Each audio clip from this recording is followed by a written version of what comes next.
ਤੁਹਾਡਾ ਆਣਾ, ਤੁਹਾਡਾ ਇੱਥੇ ਆਣਾ, ਪਾਕਿਸਤਾਨ ਦੀ ਧਰਤੀ ਵਿੱਚ ਆਣਾ, ਬਾਬਾ ਗੁਰੂ ਨਾਨਕ ਜੀ ਦੀ ਧਰਤੀ ਤੇ ਆਣਾ, ਸਾਡੇ ਸਿਰ ਮੱਥੇ ਤੇ, ਸਾਡੀਆਂ ਸਿਰ ਅੱਖਾਂ ਤੇ, ਤੁਹਾਨੂੰ ਦਿਲ ਦੀਆਂ ਗਹਿਰਾਈਆਂ ਤੋਂ ਬਹੁਤ ਬਹੁਤ ਬਹੁਤ ਬਹੁਤ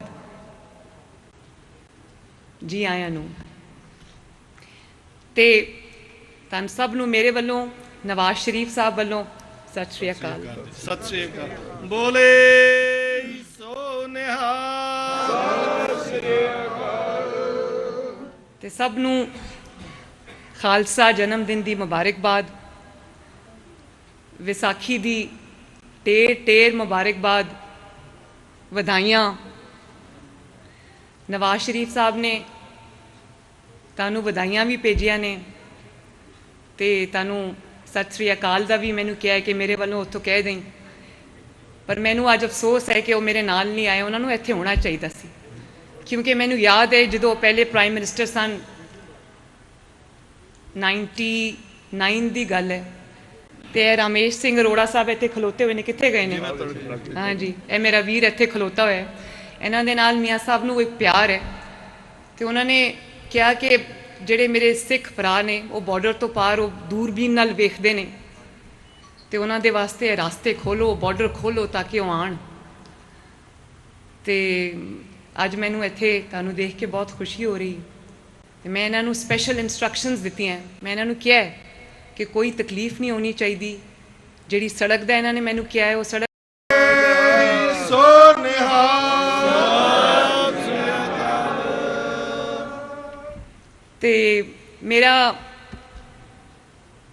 ਅੱਜ ਮੈਨੂੰ ਆਪਣਾ ਪਿੰਡ ਵੀ ਯਾਦ ਆ ਗਿਆ ਜਿੱਥੋਂ ਦੀ ਮੈਂ ਹੈ, ਜਾਤੀ ਉਮਰਾ ਅੰਮ੍ਰਿਤਸਰ। ਤੇ ਮੈਨੂੰ ਯਾਦ ਹੈ ਕਿ ਮੇਰੇ ਦਾਦਾ, ਅੱਲਾ ਬਖਸ਼ੇ ਉਹਨਾਂ ਨੂੰ, ਬੜਾ ਉਹ ਯਾਦ ਕਰਦੇ ਸੀ। ਤੇ ਮੈਨੂੰ ਅੱਜ ਵੀ ਪਤਾ ਹੈ ਕਿ ਜਾਤੀ ਉਮਰਾ ਜਿਹੜਾ ਇੰਡੀਅਨ ਸਾਈਡ ਹੈ, ਜਿਹੜੇ ਜਿੱਥੇ ਅਸੀਂ ਹੁਣ ਰਹਿੰਦੇ ਹਾਂ ਲਾਹੌਰ, ਉਹਦਾ ਨਾਂ ਵੀ ਮੇਰੇ ਦਾਦਾ ਨੇ ਜਾਤੀ ਉਮਰਾ ਰੱਖਿਆ ਹੋਇਆ। ਤੇ ਜਿਹੜਾ ਇੰਡੀਆ ਦੀ ਸਾਈਡ ਤੇ ਜਾਤੀ ਉਮਰਾ ਸੀ, ਜਿੱਥੇ ਮੇਰੇ ਦਾਦਾ ਪੈਦਾ ਹੋਏ, ਪਲੇ ਬੜੇ, 14-15 ਸਾਲ ਸੀ ਜਦੋਂ ਲਾਹੌਰ ਆ ਗਏ ਸੀ। ਫਿਰ ਆਪਣਾ ਕਾਰੋਬਾਰ ਸ਼ੁਰੂ ਕੀਤਾ ਉਹਨਾਂ ਨੇ। ਮੈਨੂੰ ਪਤਾ ਹੈ ਕਿ ਉਹਨਾਂ ਦਾ ਜਿਹੜਾ ਘਰ ਹੈ ਜਾਤੀ ਉਮਰਾ ਦੇ ਵਿੱਚ, ਉਹਨੂੰ ਅੱਜ ਵੀ ਪ੍ਰੀਜ਼ਰਵ ਕੀਤਾ ਹੋਇਆ ਉਹਨਾਂ ਨੇ। ਤੇ ਉਹਨਾਂ ਦੇ ਘਰ ਦਾ ਜਿਹੜਾ ਦਰਵਾਜ਼ਾ ਹੈ ਉਹਨੂੰ ਉਹਨਾਂ ਨੇ ਪ੍ਰੀਜ਼ਰਵ ਕਰਕੇ, ਜੋ ਰਹਿਣੇ ਕੀ ਜਗ੍ਹਾ ਥੀ, ਜਿੱਥੇ ਉਹ ਰਹਿੰਦੇ ਸੀ ਉਹ ਘਰ, ਤੇ ਉੱਥੇ ਉਹਨਾਂ ਨੇ ਇਬਾਦਤਗਾਹ ਬਣਾਈ ਹੈ ਤੇ ਘਰ ਦਾ ਦਰਵਾਜ਼ਾ ਅੱਜ ਵੀ ਉਸ ਤਰ੍ਹਾਂ ਹੀ ਰੱਖਿਆ ਹੋਇਆ ਹੈ। ਤੇ ਜਦੋਂ ਕੋਈ ਇੰਡੀਆ ਤੋਂ ਇੱਕ ਵਾਰੀ ਕੋਈ ਜਾਤੀ ਉਮਰਾ ਤੋਂ ਆਇਆ ਤੇ ਉਹ ਮਿੱਟੀ ਲੈ ਕੇ ਆਇਆ ਉੱਥੇ ਦੀ, ਤੇ ਉਹ ਮੈਂ ਆਪਣੇ ਦਾਦਾ ਦੀ ਕਬਰ ਦੇ ਉੱਤੇ ਪਾ ਦਿੱਤੀ।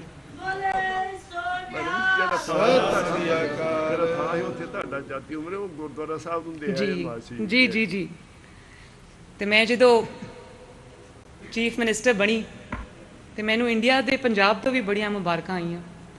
ਮੈਨੂੰ ਅਰੋੜਾ ਸਾਹਿਬ ਨੇ ਦੱਸਿਆ ਕਿ ਇਹਨਾਂ ਨੂੰ ਫੋਨ ਆ ਰਹੇ ਨੇ ਤੇ ਮੈਨੂੰ ਇਸ ਤਰ੍ਹਾਂ ਲੱਗਾ ਜਿਸ ਤਰ੍ਹਾਂ ਇਹ ਬਾਰਡਰ ਵਿੱਚ ਨਹੀਂ ਹੈਗਾ।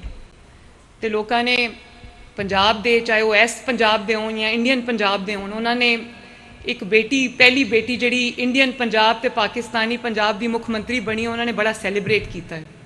ਤੇ ਅੱਜ ਮੈਨੂੰ ਆ ਕੇ ਅਹਿਸਾਸ ਹੋਇਆ ਕਿ ਇਹ ਗੱਲ ਸੱਚ ਹੈ। ਬੋਲੇ ਸੋ ਨਿਹਾਲ। ਤੇ ਅੱਜ ਮੈਂ ਦਰਾਂਤੀ ਦੇ ਨਾਲ ਗੰਦਮ ਦੀ ਕਟਾਈ ਦਾ ਆਗਾਜ਼ ਕਰਕੇ ਆਈ ਹਾਂ। ਅੱਜ ਮੈਂ ਪਹਿਲੀ ਵਾਰੀ ਕੀਤੀ, ਮੈਨੂੰ ਕਰਨੀ ਵੀ ਨਹੀਂ ਆ ਰਹੀ ਸੀ। ਮੈਂ ਇਹਨਾਂ ਕੋਲੋਂ ਪੁੱਛਿਆ, ਮੈਂ ਕਿਹਾ ਕਰੀਦਾ ਕਿਸ ਤਰ੍ਹਾਂ? ਤੇ ਇਹਨਾਂ ਨੇ ਮੈਨੂੰ ਦੱਸਿਆ ਕਿ ਇਸ ਤਰ੍ਹਾਂ ਕਰੀਦਾ। ਤੇ ਮੈਨੂੰ ਇਹ ਖੁਸ਼ੀ ਹੈ, ਮੈਂ ਸੁਣਿਆ ਸੀ, ਮੈਂ ਪੜ੍ਹਿਆ ਵੀ ਸੀ ਕਿ ਇੱਥੇ ਬਾਬਾ ਗੁਰੂ ਨਾਨਕ ਸਾਹਿਬ ਜਿਹੜੇ ਸੀ, ਉਹਨਾਂ ਦੇ ਖੇਤ ਸਨ। ਉਹਨਾਂ ਨੇ ਇੱਥੇ ਖੁਦ ਜਿਹੜੀ ਕਟਾਈ ਕਰਦੇ ਸਨ, ਗੰਦਮ ਕਾਸ਼ ਕਰਦੇ ਸਨ, ਤੇ ਫਿਰ ਖੁਦ ਰੋਟੀ ਪਕਾ ਕੇ ਲੋਕਾਂ ਦੀ ਸੇਵਾ ਵੀ ਕਰਦੇ ਸਨ। ਤੇ ਮੈਨੂੰ ਇਹ ਵੀ ਖੁਸ਼ੀ ਹੈ ਕਿ ਇਹ ਜਿਹੜੀ ਗੰਦਮ ਹੈ ਇੱਥੋਂ ਦੀ, ਹੁਣ ਉਹ ਲੋਕਾਂ ਦੀ ਜਿਹੜੀ ਲੰਗਰ ਸਾਹਿਬ ਹੈ ਉੱਥੇ ਇਸਤੇਮਾਲ ਹੋਏਗੀ, ਲੋਕਾਂ ਦੀ ਸੇਵਾ ਤੇ। ਅੱਜ ਅਸੀਂ ਸਰਕਾਰੀ ਤੌਰ ਤੇ ਪਹਿਲੀ ਵਾਰੀ ਜਿਹੜਾ ਵਿਸਾਖੀ ਦਾ ਤਿਉਹਾਰ ਮਨਾ ਰਹੇ ਹਾਂ। ਤੇ ਤੁਸੀਂ ਸਾਰੇ ਪੰਜਾਬ ਦੇ ਹੋ, ਮੈਂ ਵੀ ਪਾਕਿਸਤਾਨੀ ਹਾਂ, ਲੇਕਿਨ ਮੈਂ ਵੀ ਠੇਠ ਪੰਜਾਬੀ ਹਾਂ। ਬੋਲੇ ਸੋ ਨਿਹਾਲ। ਤੇ ਮੈਂ ਜਾਣਦੀ ਹਾਂ ਕਿ ਪੰਜਾਬ ਦੇ ਜਿਹੜੇ ਲੋਕ ਨੇ ਉਹ ਖੁਸ਼ ਹੋਣਾ ਜਾਣਦੇ ਨੇ, ਉਹਨਾਂ ਨੂੰ ਖੁਸ਼ੀਆਂ ਮਨਾਉਣੀ ਆਉਂਦੀ ਹੈ। ਅਤੇ ਮੈਂ ਇੱਥੇ ਆ ਕੇ ਅੱਜ ਬਹੁਤ ਖੁਸ਼ ਹੋਈ ਹਾਂ, ਔਰ ਵਿਸਾਖੀ ਦਾ ਤਿਉਹਾਰ ਤੁਹਾਡੇ ਨਾਲ ਮਨਾ ਕੇ ਮੈਂ ਬਹੁਤ ਖੁਸ਼ ਹੋਈ ਹਾਂ। ਪੰਜਾਬ ਤੁਹਾਡੇ ਸਾਰਿਆਂ ਦੀ ਤਰ੍ਹਾਂ ਮੇਰੇ ਦਿਲ 'ਚ ਵਸਦਾ ਹੈ। ਅਸੀਂ ਪੰਜਾਬ 'ਚ ਵਸਦੇ ਹਾਂ, ਪੰਜਾਬ ਸਾਡੇ ਦਿਲ 'ਚ ਵਸਦਾ ਹੈ। ਅਤੇ ਸਾਡਾ ਇੱਕ ਇਹ ਰਿਸ਼ਤਾ ਵੀ ਹੈਗਾ। ਤੇ ਮੈਂ ਹੁਣੇ ਗਈ ਸਾਂ ਬਾਰਡਰ 'ਤੇ, ਅਤੇ ਦੂਸਰੀ ਸਾਈਡ 'ਤੇ ਗੁਰਦਾਸਪੁਰ ਸੀ। ਇਹ ਸਾਡੇ ਪੰਜਾਬ ਦੇ ਪਹਿਲੇ ਨਹੀਂ ਬਲਕਿ ਪਾਕਿਸਤਾਨ ਦੇ ਪਹਿਲੇ ਅਰੋੜਾ ਸਾਹਿਬ ਜਿਹੜੇ ਨੇ, ਮੇਰੇ ਜਿਹੜੇ ਭਰਾ ਨੇ, ਇਹ ਪੰਜਾਬ ਦੇ ਪਹਿਲੇ, ਪਾਕਿਸਤਾਨ ਦੇ ਪਹਿਲੇ ਸਿੱਖ ਮਿਨਿਸਟਰ ਨੇ। ਇਹ ਵੀ ਨਵਾਜ਼ ਸ਼ਰੀਫ ਸਾਹਿਬ ਦੀ ਹਕੂਮਤ ਹੈ, ਉਹਦੇ ਵਿੱਚ ਪਹਿਲਾ ਕੋਈ ਸਿੱਖ ਜਿਹੜਾ ਸਾਡਾ ਭਰਾ ਹੈ ਉਹ ਮਿਨਿਸਟਰ ਬਣਿਆ। ਅਤੇ ਮੈਨੂੰ ਪੂਰੀ ਦੁਨੀਆ ਦੇ ਸਿੱਖਾਂ ਦੀ ਮੁਬਾਰਕਬਾਦ ਆਈ। ਬੋਲੇ ਸੋ ਨਿਹਾਲ। ਜਦੋਂ ਪਾਰਲੀਮੈਂਟ 'ਚ ਮੈਂ ਇਹਨਾਂ ਨੂੰ ਬੈਠੇ ਦੇਖਣੀ ਹਾਂ, ਮੈਨੂੰ ਬੜੀ ਖੁਸ਼ੀ ਹੁੰਦੀ ਹੈ। ਅਤੇ ਮੈਂ ਲੇਕਿਨ ਤੁਹਾਨੂੰ ਇਹ ਜ਼ਰੂਰ ਦੱਸਣਾ ਚਾਹੁੰਦੀ ਹਾਂ ਕਿ 90s ਦੇ ਵਿੱਚ ਇਹ ਜਦੋਂ MPA ਬਣੇ, तो सबसे पहले MPA थे ये पंजाब पाकिस्तान में सिख MPA नवाज शरीफ साहब ने इनको बनाया था। तो इन्होंने कहा कि जो सड़कों वेखो, मोटरवेज देखो, तरक्की देखो, तो तुहानू नवाज शरीफ याद आता है। मैं जो सिर्फ तरक्की तो मोटरवे, सड़कों, ट्रांसपोर्ट सिस्टम, ये सारा कुछ जो किया नवाज शरीफ ने किया है, गल सच है। लेकिन जो तुसी देखते हो कि बॉर्डर खुलता है, तुसी इत्थे आंदे हो, अपने मुकद्दस मकामात ते आंदे हो, तो भी मैंने नवाज शरीफ याद आता है। क्यों कहता सी नहीं लड़ाई नहीं करनी हमसायां नाल, दरवाजे खोलो, दोस्ती दे दरवाजे खोलो, दिलों के दरवाजे खोलो, मुल्कां दे दरवाजे खोलो।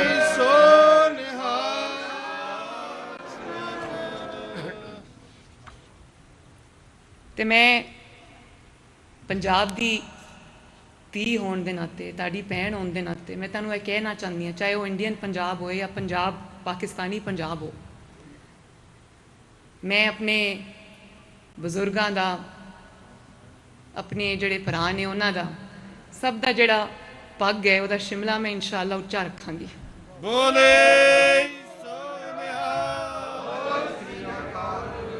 तो पाकिस्तान का एजाज़ है, मेरा एजाज़ है, पंजाब का एजाज़ है, पाकिस्तानी होने के नाते मेरा एजाज़ है कि पाकिस्तान वो है जगह है जिथे चंद हफ्तियां के अरसे विच असी रमज़ान भी मनाया, ईद भी मनाई, ईस्टर भी मनाया, तो असी हुण विसाखी का मेला भी मना रहे हैं, तो विसाखी का त्यौहार भी मना रहे हैं, होली मनाई असी।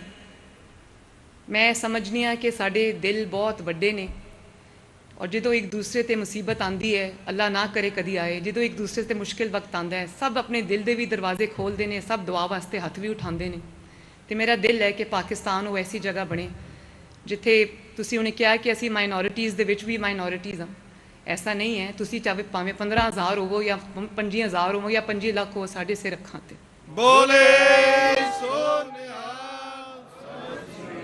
तो मैं बाबा गुरु नानक जी का मैं बड़ा मुताला भी किया है, मेरा इंटरस्ट भी है। खेती साहब तो मैं हुणे आई हाँ, तो अज मैं लंगर साहब भी जाना, तुहाडे नाल मैं खाना भी खाना। तो मैं 3 उन्हां दी तालीमात सन, एक नाम जपना जिन्हों तुसी कहंदे हो कि इस पूरे कायनात का, पूरे यूनीवर्स का एक ही ताकत है जिहड़ी उन्होंने चलाती है, तुसी भी मनदे हो, असी भी मनदे हो। तो वो जिहड़ा वाहिद उत्ते बैठा हुआ है, जिहड़ा दुनिया का कायनात का निज़ाम चला रहा है, तो दूसरा के कमा के खाना, साडा भी यही ईमान है, सानू भी हमारे साडे मज़हब ने, इस्लाम ने यही तालीम दी है। तो फिर जिन्हों कहते वंड छकना, चैरिटी का जो कॉन्सैप्ट है, जिहड़ा असीं कहने हैं कि जिहड़ा साडी ज़कात का जो कॉन्सैप्ट है साडे दीन दे विच, साडा भी वही कॉन्सैप्ट है कि खिदमत करो, वंडो लोकां नूं दिओ। तो मैनू बड़ा अच्छा लगता है जिस तरह हर चीज़ के नाल तुसी साहब लांदे हो, हर चीज़ के नाल तुसी जी लांदे हो, आप जी। मैं हुणे मरियम औरंगजेब साहिबा नूं कह रही सा, मैं मैनू बड़ा अच्छा लगता है जिस तुसी कह रहे हो आप जी, तो हर चीज़ के नाल साहब लांदे हो, इज्जत करते हो, इज्जत देंदे हो। एक मेरा बड़ा दिल करता है कि तुसी जिहड़ा ਤੁਸੀਂ ਜਿਸ ਤਰ੍ਹਾਂ ਇੰਡੀਆ ਦੇ ਪੰਜਾਬੀ ਜਿਸ ਤਰ੍ਹਾਂ ਪੰਜਾਬੀ ਖੁੱਲ੍ਹ ਕੇ ਬੋਲਦੇ ਨੇ, ਮੇਰਾ ਦਿਲ ਕਰਦਾ ਹੈ ਕਿ ਪਾਕਿਸਤਾਨੀ ਪੰਜਾਬੀ ਵੀ ਇਸ ਤਰ੍ਹਾਂ ਫਖਰ ਦੇ ਨਾਲ ਪੰਜਾਬੀ ਦੀ ਜ਼ੁਬਾਨ ਬੋਲਣ। ਬੋਲੇ ਸੋਨਿਹਾਲ। ਤੇ ਮੈਂ ਇੱਥੇ ਤੇ ਮੈਂ ਅੱਜ ਆਈ ਹਾਂ, ਲੇਕਿਨ ਜਦੋਂ ਮੈਂ ਓਥ ਲਿੱਤਾ ਆਪਣਾ ਤੇ ਉਸ ਤੋਂ ਬਾਅਦ ਮੈਂ ਟੂਰਿਜ਼ਮ ਦੇ ਉੱਤੇ ਕੰਮ ਕਰ ਰਹੀ ਸਾਂ, ਪਲਾਨ ਬਣਾ ਰਹੀ ਸਾਂ, ਤੇ ਮੈਂ ਦੇਖਿਆ ਕਿ ਇੱਕ ਪੂਰਾ ਕੋਰੀਡੋਰ ਬਣਦਾ ਹੈ ਤੁਹਾਡੀ ਜਿਹੜੀ ਮੁਕੱਦਸ ਮਕਾਮਾਤ ਦੇ ਉਹਨਾਂ ਦਾ। ਤੇ ਮੈਂ ਸੋਚ ਰਹੀ ਸਾਂ ਕਿ ਅਸੀਂ ਕੁਝ ਐਸਾ ਕਰੀਏ ਕਿ ਤੁਹਾਡੇ ਵਾਸਤੇ ਆਸਾਨੀ ਹੋਵੇ, ਜਦੋਂ ਤੁਸੀਂ ਇੱਥੇ ਆਓ ਤਾਂ ਤੁਹਾਨੂੰ ਰਹਿਣ ਸਹਿਣ ਦੀ ਕੋਈ ਬਿਹਤਰ ਕੋਈ ਬੋਰਡਿੰਗ ਐਂਡ ਲੌਜਿੰਗ ਫੈਸਿਲਿਟੀਜ਼ ਤੁਹਾਨੂੰ ਮਿਲਣ, ਕੋਈ ਅੱਛੇ ਹੋਟਲ ਇੱਥੇ ਬਣਾਏ ਜਾਣ। ਮੈਨੂੰ ਕੈਨੇਡਾ ਤੋਂ ਅਮਰੀਕਾ ਤੋਂ ਸਿੱਖਾਂ ਦੇ ਪੈਗਾਮਾਤ ਵੀ ਆਉਂਦੇ ਨੇ ਕਿ ਅਸੀਂ ਇਨਵੈਸਟ ਕਰਨਾ ਚਾਹੁੰਦੇ ਹਾਂ, ਸਾਨੂੰ ਦਿਓ ਮੌਕਾ, ਅਸੀਂ ਖਿਦਮਤ ਕਰਨਾ ਚਾਹੁੰਦੇ ਹਾਂ। ਤੇ ਮੈਂ ਸਭ ਨੂੰ ਕਹਿੰਦੀ ਹਾਂ ਕਿ ਜਿਹੜੇ ਕਰਨਾ ਚਾਹੁੰਦੇ ਨੇ ਇਨਵੈਸਟ, ਉਹ ਸਾਡੇ ਨਾਲ ਰਾਬਤਾ ਕਰਨ। ਲੇਕਿਨ ਅਸੀਂ ਵੀ, ਪੰਜਾਬ ਹਕੂਮਤ ਵੀ, ਪਾਕਿਸਤਾਨ ਦੀ ਹਕੂਮਤ ਵੀ, ਅਸੀਂ ਚਾਹੁੰਦੇ ਹਾਂ ਕਿ ਉਸ ਪੂਰੇ ਕੋਰੀਡੋਰ ਦੇ ਜਿਹੜੇ ਤੁਹਾਡੇ ਜਿੰਨੇ ਵੀ ਮਕਾਮਾਤ ਤੇ ਮੁਕੱਦਸਾਂ ਨੇ, ਅਸੀਂ ਉਹਨਾਂ ਨੂੰ ਡਿਵੈਲਪ ਕਰੀਏ। ਅਸੀਂ ਉਹਨਾਂ ਦੇ ਇਰਦ ਗਿਰਦ ਕੋਈ ਰਹਿਣ ਦੀ ਕੋਈ ਅੱਛੀ ਫੈਸਿਲਿਟੀਜ਼ ਅੱਛੀ ਦਈਏ, ਟਰਾਂਸਪੋਰਟ ਦੀ, ਸਿਕਿਉਰਿਟੀ ਦੀ, ਤੁਹਾਡੀ ਸੇਫਟੀ ਦੀ ਪੂਰੇ ਇੰਤਜ਼ਾਮਾਤ ਕਰੀਏ। ਤਾਂ ਇਨਸ਼ਾਅੱਲਾ ਅਸੀਂ ਉਹ ਜ਼ਰੂਰ ਕਰਾਂਗੇ। और जिन्ने सिख मेरे भाई बहन दुनिया में बुज़ुर्ग जो सुन रहे हैं, आपके लिए आपके मकामात मुकद्दसा और पाकिस्तान की धरती के दरवाज़े खुले हैं, ਤੁਹਾਡੇ वास्ते सारे दरवाजे खुले ने। तुसी आओ, जम आओ तो इत्थे आके अपना देखो, रवो, खुशियाँ मनाओ, असी ਤੁਹਾਡੇ नाल। और मेरी पूरी कोशिश होगी कि मेरी हुकूमत ते मैं पूरी तरह ਤੁਹਾਡੀ ਦੇਖਭਾਲ ਕਰੀਏ, ਤੁਹਾਨੂੰ ਪੂਰੀ ਇੱਜ਼ਤ ਦੇ ਨਾਲ ਲੈ ਕੇ ਆਈਏ ਤੇ ਵਾਪਸ ਬਾਰਡਰ ਤੇ ਛੱਡ ਕੇ ਆਈਏ। ਮੇਰੀ ਦੁਆ ਹੈ ਕਿ ਤੁਸੀਂ ਸਾਰੇ ਖੈਰ ਨਾਲ ਆਪਣੇ ਘਰ ਜਾਓ, ਖੁਸ਼ੀਆਂ ਦੇ ਨਾਲ ਰਹੋ, ਹੱਸਦੇ ਰਹੋ, ਵਸਦੇ ਰਹੋ। ਬੜੀ ਮਿਹਰਬਾਨੀ ਤੁਹਾਡੀ, ਬੜੀ ਖੁਸ਼ੀ ਹੋਈ ਮੈਨੂੰ ਅੱਜ ਆ ਕੇ ਇੱਥੇ। ਬੋਲੇ ਸੋਨਿਹਾਲ।